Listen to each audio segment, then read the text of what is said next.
देखिए सर, इससे पहले लेक्चर में हमने सारी चीज़ें ये लीनियरली इंडिपेंडेंट और डिपेंडेंट को देखा था, उसी को आगे कंटिन्यू कर रहे हैं। कुछ क्वेश्चन करते हैं। देखिए, जैसे पहला ही क्वेश्चन इसमें एग्जांपल है, if F be the field of real number then prove that the vector a1, a2 and b1, b2 in v2f से लिए गए हैं linearly dependent if and only ऐसा।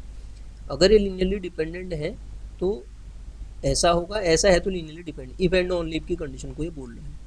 तो सर एक चीज़ ध्यान दीजिएगा, पहली बात तो मैंने आपको बताया था लीनियरली इंडिपेंडेंट डिपेंडेंट के लिए ये जो सेट पहले ये v2 ऑफ f जो है आपके पास, v2 ऑफ f कैसे लिखा जाएगा, इस सेट के अंदर वो सारे अल्फा होंगे सच दैट अल्फा कैसा दिया है आपने, a, b टाइप का दिया है, और ये a और b किसके एलिमेंट हैं, a और b फील्ड के एलिमेंट हैं।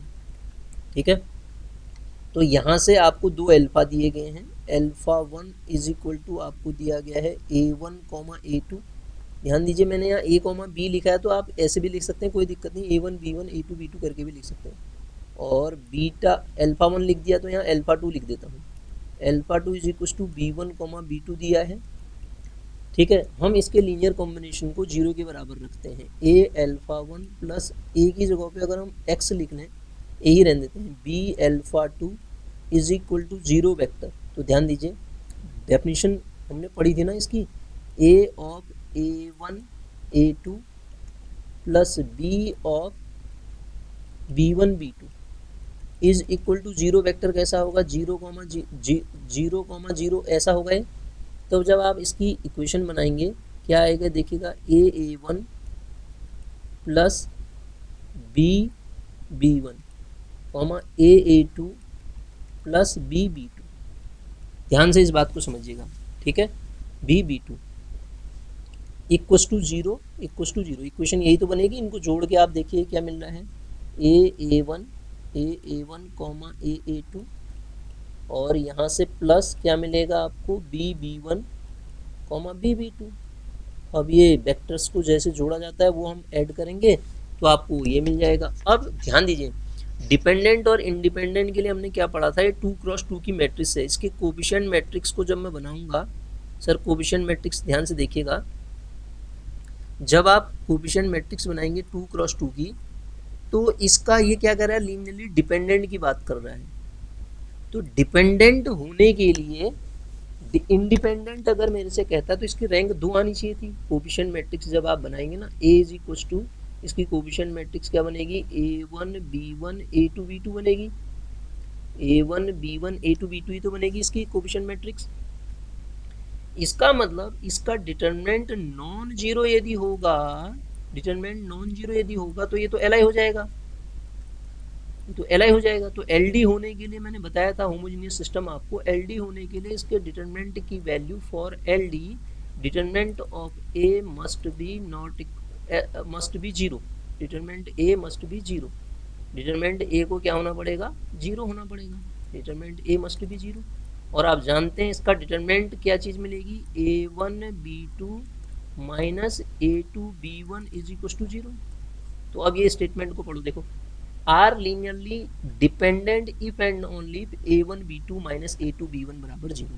तो हम कह सकते हैं the necessary and sufficient condition for these two equation to be linearly dependent is determinant is equal to 0, that means this is equal to 0। Prove हो गया, ठीक है। ऐसे करेंगे इस क्वेश्चन को। अगला क्वेश्चन देखिए सर, अगला क्वेश्चन क्या कह रहा है, अगेन दूसरा क्वेश्चन मेरे से कहता है कि आप क्या करो,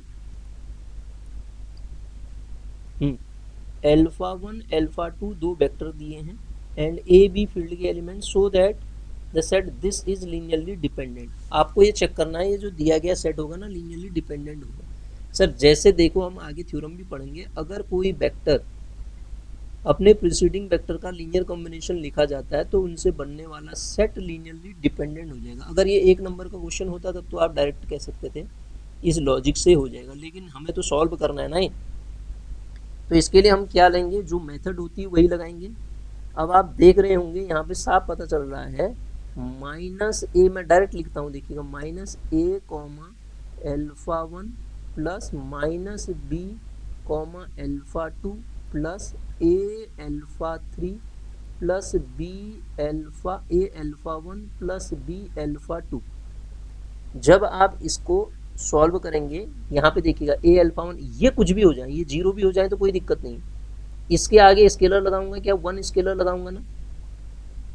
ठीक है, अब आप देखेंगे यहाँ से क्या मिलेगा, देखिएगा माइनस का ए प्लस का ए अल्फा 1 प्लस माइनस का बी प्लस का बी ऑफ अल्फा 2 बराबर जीरो वेक्टर। जीरो वेक्टर का मतलब जिस डायमेंशन से ये लिया गया उसी डायमेंशन का जीरो वेक्टर होगा।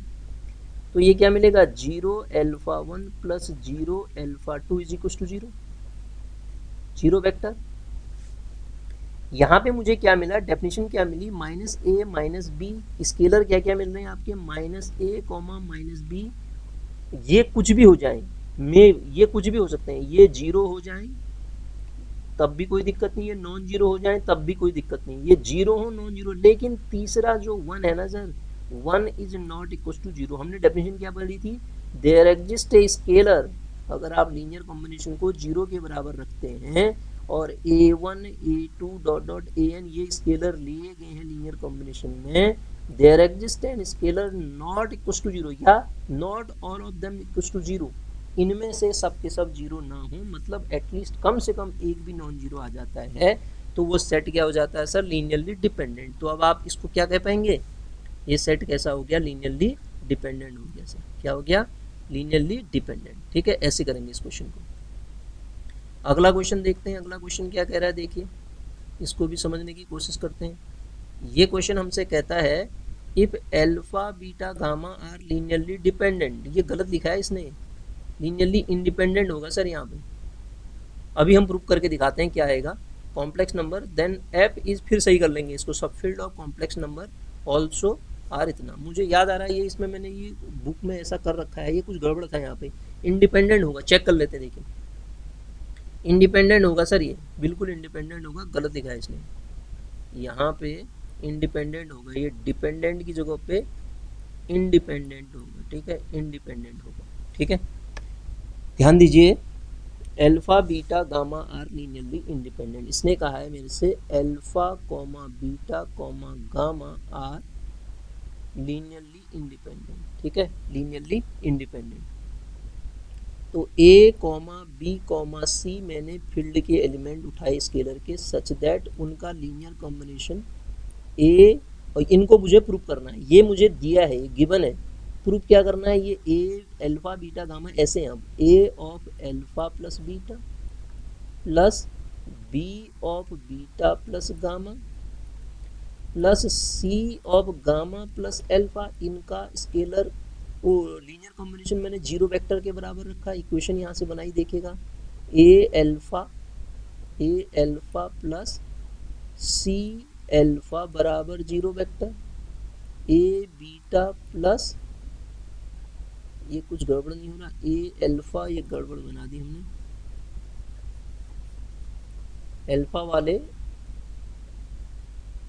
अल्फा वाले एक साथ लिखेंगे ना, यहाँ पे क्या करेंगे हम, ए प्लस सी ऑफ अल्फा ऐसे लिखूंगा ना इसको, प्लस और बीटा वाले एक साथ जब लिखूंगा तो A plus B of beta plus gamma वाले जब एक साथ लिखूंगा B plus C of gamma बराबर जीरो वेक्टर।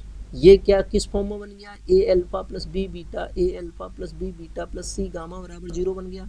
अब सिंस हमें क्या दिया है, alpha comma beta comma gamma, ये जो सेट है ये एल आई है, लीनियरली इंडिपेंडेंट है। तो दिस इम्प्लाइज अगर लीनियरली इंडिपेंडेंट है तो ये ए प्लस सी बराबर जीरो। आप लीनियर कॉम्बिनेशन को यहाँ से देखेंगे तो यहाँ से आप पाएंगे कि ए बी सी तो ऑलरेडी आपके पास, इस सेट को आप बनाइए, ये अल्फा बीटा गामा आपको लीनियरली इंडिपेंडेंट दे रखे हैं। तो ये तो इक्वेशन ऐसे भी लिखी जा सकती है ना, जब मैं ऐसे लिख रहा हूँ, इंडिपेंडेंट है alpha beta gamma linearly independent है, तो ये जीरो ये जीरो ये जीरो। अगला तीसरा क्या आएगा, ए प्लस बी बराबर जीरो, अगला आएगा बी प्लस सी बराबर जीरो। इसकी कोफिशिएंट मैट्रिक्स जब आप बनाते हैं तो A is equal to coefficient matrix क्या बनेगी, 1 0 1 1 1 0 और ये 0 1 0। अब आप इसको सॉल्व भी कितना कर सकते हैं, ये स्क्वायर मैट्रिक्स डिटरमिनेंट बनाइए, determinant not equal to zero मिलेगा। चेक करके देख लो, रैंक निकालने की कोशिश भी करोगे तो रैंक 3 आएगी इसकी। कोफिशिएंट मैट्रिक्स ए की रैंक कितनी आएगी? 3। तो जब 3 आ जाता है तो क्या हो जाता है? Linearly independent. तो दिया गया सेट क्या हो जाएगा सर? लीनियरली इंडिपेंडेंट हो जाएगा। दिया गया सेट क्या हो जाएगा? लीनियरली इंडिपेंडेंट हो जाएगा। क्लियर है बात? ठीक। तो ये चीज़ मैंने कहाँ से लिखी है? ये linearly alpha beta gamma linearly independent दिए थे तो उनके स्केलर जीरो होंगे। स्केलर ये मिल रहे हैं, ये जीरो सीधे लगा दिया तो सॉल्व हो गया। ठीक है, अगला क्वेश्चन करते हैं। देखिए जरा सा, ये छपा अच्छे से नहीं है, देख लेते हैं क्या कह रहा है। क्वेश्चन क्या कहता है हमसे? Alpha beta gamma are linearly independent vector of V F where F is the field of complex number then also show that इतना। ये भी वही टाइप का प्रॉब्लम है कि अगर ये लीनियरली इंडिपेंडेंट है तो शो कीजिए ये भी लीनियरली इंडिपेंडेंट होगा। तो सेम कंडीशन हम यहाँ पे भी अप्लाई करेंगे, जैसे हमने ऊपर किया था उसी तरीके से करेंगे ना। हमें अल्फा बीटा गामा क्या दे रखे हैं? Linearly independent. अगर मुझे alpha beta gamma linearly independent, यहाँ से ऊपर वाले क्वेश्चन में क्या प्रूव हुआ सर? इस बात को समझें आप क्या कहेंगे? ये क्या है? लीनियरली इंडिपेंडेंट है। ये क्या है? लीनियरली इंडिपेंडेंट है।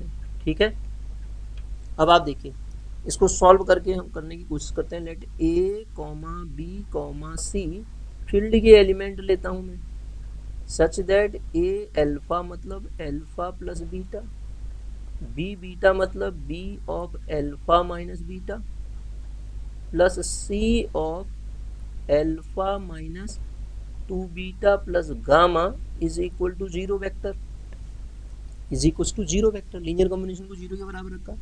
अब यहाँ से मैं सीधे इक्वेशन बना देता हूँ, क्या बनेगी बताइएगा? अल्फा वाले एक साथ रखो तो क्या मिलेगी? ए प्लस बी, फिर अल्फा वहाँ पे ए प्लस बी प्लस सी, सी में भी है ना, इज इक्वल टू 0। और क्योंकि alpha beta gamma linearly independent they रखे हैं इसलिए ये 0 आएगा। पहले इसको पूरा ढंग से लिखूंगा मैं, कैसे लिखूंगा सर? चलो पूरा लिखता हूँ उसको मैं। देखिए A plus B plus C of alpha plus A minus B minus 2c of beta, यही मिलेगा शायद। देखिए प्लस तीसरा गामा, गामा वाले में क्या मिलेगा मुझे? गामा वाले में तो एक ही दिख रहा है, सी गामा मिलेगा बस। C gamma is equal to 0 vector. Since A B alpha beta gamma are linearly independent therefore this 0 and A minus B minus 2c equal to 0। और यहाँ से क्या मिल रहा है? 0a plus 0b। देखिए यहाँ से क्या मिल रहा है? 0a प्लस 0b और plus c is equal to 0। ठीक है, अब आप इसकी कोफिशिएंट मैट्रिक्स जब बनाते हैं देखते हैं तो आपको क्या मिलेगा? 1 1 1। यहाँ से देखिए 1 माइनस 1 माइनस 2, ये 0 0 1, ये मिलेगा ना। और यहाँ से जब पहला एलिमेंट्री ऑपरेशन जब लगाएंगे तो इसमें कुछ फ़र्क पड़ना तो नहीं है, अब इसमें कुछ होगा तो नहीं। तो rank number of non zero row कितनी हुई? Number of non zero row कितनी होंगी सर? 3। क्योंकि अब आप इसको जीरो बना सकते हो केवल इससे इसको घटा के, फिर भी कोई फ़र्क नहीं पड़ेगा ना। नंबर ऑफ नॉन जीरो रो 3, इसका मतलब रैंक ऑफ मैट्रिक्स ए जो मिली मुझे कितनी मिली? 3। रैंक ऑफ ए बराबर number of variable, number of variable number of variable के बराबर मिल गई। तो this implies linearly independent solution. तो जो दिया गया सॉल्यूशन जो हो जाएगा सर वो क्या हो जाएगा? लीनियरली, मतलब ये जो वेक्टर हो जाएंगे कौन कौन से? Alpha plus beta, alpha minus beta, alpha minus 2 beta plus gamma are linearly independent. अगर वो सेट लीनियरली इंडिपेंडेंट था अल्फा बीटा गामा का तो ये भी क्या हो जाएंगे? लीनियरली इंडिपेंडेंट हो जाएंगे। ठीक है, तो अगला क्वेश्चन देखते हैं। अगला क्वेश्चन क्या कह रहा है हमसे? सॉरी, देखिए इस क्वेश्चन को भी समझते हैं ये क्या कहना चाह रहा है।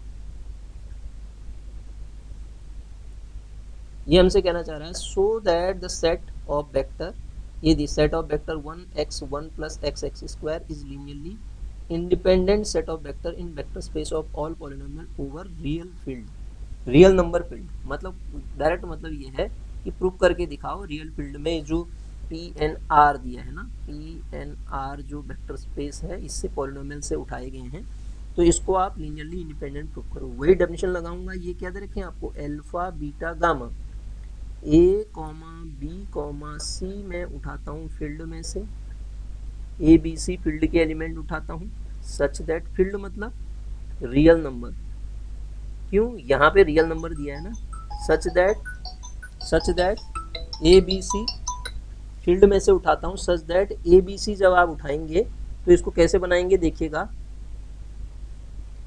ए of alpha plus B of beta plus C of gamma 1 plus X square, ठीक है, इज इक्वल टू 0 वेक्टर। अब जब आप इसकी इक्वेशन को ढंग से लिखेंगे तो a प्लस सी ऑफ 1 मिलेगा प्लस, और अगला b plus C of x मिलेगा plus C of x square बराबर 0 वेक्टर, मतलब 0 0 0, इसको 0 वेक्टर आप कहेंगे, ठीक है। तो अब देखिए इसके लीनियर, ये इसको इक्वेशन को जब आप बनाएंगे तो यहाँ से क्या मिलेगी, a प्लस सी बराबर 0, b प्लस सी बराबर 0 और c बराबर 0। ये तो सॉल्व करने की ज़रूरत भी नहीं है, c0 यहाँ रखो आप तो b0 आएगा, b0 c0 यहाँ रखो तो ये सब के सब 0 आ गए ना, a is equal to b is equal to c is equal to 0 अपने आप ही मिल गया ना, मुझे सॉल्व करने की भी ज़रूरत नहीं पड़ी। तो इसका मतलब मैं डायरेक्ट क्या कह दूंगा, 1 comma x comma 1 plus X square जो मिला मुझे वो लीनियरली इंडिपेंडेंट मिल गया। क्या मिल गया, लीनियरली इंडिपेंडेंट मिल गया। आप बात समझ रहे हैं, ठीक है। तो इस तरीके से हम इस क्वेश्चन को सॉल्व कर लेंगे। अब आगे बढ़ते हैं, देखो उसके बाद हम बात करते हैं, अगला क्वेश्चन अच्छा है, is the vector this is in the subspace of R3 spanned by the vector इतना। मतलब कुछ नहीं है, ये जो दिया गया वेक्टर है इनसे जनरेट होता है या नहीं होता है। स्पान करने का मतलब जनरेट करा हुआ, हम पढ़ चुके हैं स्पान को, इनसे ये जनरेट होता है या नहीं होता है दिखाओ। करते हैं, कोशिश करते हैं। इसको हम मान लेते हैं अल्फा, इसको मानते हैं अल्फा 1, इसको मानते हैं अल्फा 2, इसको मानते हैं अल्फा 3। अल्फा को हमने कैसे लिखा, अल्फा बराबर हमें क्या दिया है 2, -5, 3, ठीक है सर। तो हम क्या करें, ए बी सी स्केलर लेते हैं, अल्फा अगर ये जो सबस्पेस का वेक्टर है इनसे स्पान होता है तो अल्फा को आप कैसे लिख पाएंगे, A alpha 1 plus B alpha 2 plus C alpha 3। अगर आप ए बी सी की वैल्यू निकाल पाओ तो आप कह दोगे स्पान होता है, नहीं निकाल पाओगे तो ये स्पान मतलब जनरेट नहीं किया जा सकता, आप बोल देंगे, ठीक है सर। तो लिखिए यहाँ पे क्या लिखेंगे, 2, -5, 3 is equal to a of alpha कितना है 1, -3, 2 प्लस बी ऑफ एल्फा 2 कितना है 2, -4, -1 प्लस सी, 1, -5, 7, ठीक है सर। तो अब आप देखेंगे इसको, तो जब इसको सॉल्व करेंगे तो ये क्या आएगी, इक्वेशन क्या बनेगी, a प्लस 2b और प्लस सी, यहाँ से देखिएगा, कॉमा दूसरा क्या आएगा, माइनस का 3a माइनस का 4b माइनस का 5c, comma 2a comma minus का b प्लस का 7c। यही तो बनाऊंगा मैं, सही लिख रहा हूँ ना, ध्यान दीजिएगा, कहीं कुछ गलती होगी तो आप उसको दोबारा चेक करना, ठीक है। तो अब यहाँ से कंपेयर करा लो आप, क्या मिला आपको, ये नॉन होमोजीनियस सिस्टम बन जाएगा सर, नॉन होमोजीनियस सिस्टम बन गया। ये होमोजीनियस का केस अलग होता है, नॉन होमोजीनियस का केस अलग होता है। कोफिशिएंट मैट्रिक्स बनाओ 1, 2, 1 और यहाँ पे क्या बनाओगे आप 3, माइनस का 4, माइनस का 5 और यहाँ पे जब आप बनाएंगे 2, -1, 7, यहाँ क्या है 2, -5, 3। रैंक निकालते हैं। एक्चुअल में जब नॉन होमोजीनियस सिस्टम होता है तो उसके उसका सॉल्यूशन होता है आपका इनफाइनाइट सॉल्यूशन, नो सॉल्यूशन और यूनिक सॉल्यूशन। तो हम पहले रैंक निकाल लेते हैं। दिस इज इक्विवेलेंट टू, मैं ऑपरेशन लिख नहीं रहा हूँ, डायरेक्ट आपको बता रहा हूँ। यहाँ पे पहला ऑपरेशन क्या करूँगा, लिख देते हैं, चलो R2 tense to R2 minus 3R1 और R3 tense to R3 minus 2R1 में एलिमेंट्री ऑपरेशन लगा रहा हूँ, तो ये 1, 2, 1 सच दैट ये राइट हैंड साइड का 2 वेक्टर है। 3 माइनस 3 0, -4 -6 माइनस का 10 आ जाएगा, -5 माइनस का 3 माइनस का 8 आ जाएगा, और यहाँ पे जब आप देखेंगे -5 -6 माइनस का 11 आ जाएगा शायद। -5 3 से मल्टीप्लाई कर रहा हूँ ना, 2 माइनस 2 0 हो गया, और -1 माइनस का आपका 4 हो गया, माइनस का 5 हो गया ये, और 7 माइनस 2, 7 माइनस 2 करेंगे तो 5 आएगा, और 3 माइनस 4 करेंगे माइनस का 1 आएगा। ठीक है, तो सर आप ऐसे ही करके इसको देखेंगे तो ये यहाँ पे ध्यान देना, जब आप इसको सॉल्व करोगे ना इनकंसिस्टेंसी मिल जाएगी इसमें। देखो इसको आप पहले 1 1 बनाओ, इसके साथ जब घटाओगे, अगर मैंने सही कर रखा है तो यहाँ पे क्या मिलेगा, रैंक ए जो आएगी ना, रैंक ए बी के बराबर नहीं आएगी। जब रैंक ए बी के बराबर ना आए तो वो क्या हो जाता है आपका, नो सॉल्यूशन का केस आ जाता है। ठीक है, या फिर ऐसा हो सकता है कि रैंक ए बी, इसको आप सॉल्व करके देखना, अगले वाले ऑपरेशन में क्या करेंगे, इसको 1 बनाओ, 10 से डिवाइड करके इसको भी 1 बनाओ, घटाओगे आप तो आपको ऐसा कुछ दिख जाएगा, डिफरेंट आ जाएगा। ठीक है, तो वो इनकंसिस्टेंट का केस मिल जाएगा। क्या मिल जाएगा, इनकंसिस्टेंसी मिल जाएगा। तो हम कह देंगे कि alpha can not be expressed as linear combination of alpha 1 alpha 2 alpha 3। अगर आपसे नहीं होगा तो आप कमेंट करना, मैं इसको दोबारा से सॉल्व कर दूंगा। वैसे आना चाहिए, इतना तो सॉल्व करना आना चाहिए बीएससी फाइनल में यहाँ पे।